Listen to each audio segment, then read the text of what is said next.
ভাই ভাই দাঁড়া দাঁড়া, দেখ ভাই একটা ক্যাফে, চল না ভাই কিছু একটা খাওয়া না। সরি ভাই, আমার কাছে কোনো টাকা নেই।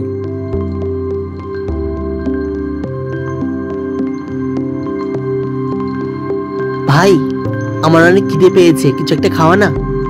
সরি ভাই, আমার কাছে টাকা নেই। শালা প্রচুর কিপটে, এর সাথে আর মেশা যাবে না।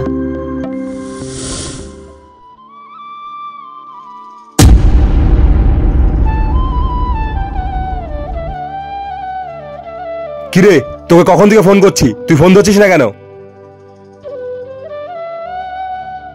কি হলো ভাই, তোকে এত চিন্তিত দেখাচ্ছে? ভাই এখনো স্যালারি ঢুকিনি, বাড়ি ভাড়া দিতে হবে, ইলেকট্রিক বিল জমা দিতে হবে, বাড়ির বাজার করতে হবে, এত কিছু কি করে করব কিছুই বুঝতে পারছি না।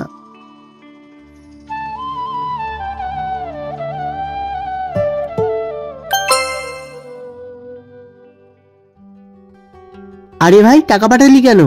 আরো লাগলে বলিস। ভাই তুই অনেক সময় টাকা খরচ করার জন্য কিপটামো করিস, আর এখন তুই আমায় টাকা পাঠিয়ে দিলি। ভাই তুই আমাকে যতই কিপটে ভাবিস না কেন, কিন্তু তুই যখনই বিপদে পড়বি দেখবি সবার আগে তোর এই বন্ধু তোর পাশে থাকবে। যারা প্রকৃত বন্ধু হয় তারা বন্ধুর বিপদে সব সময় পাশে থাকে।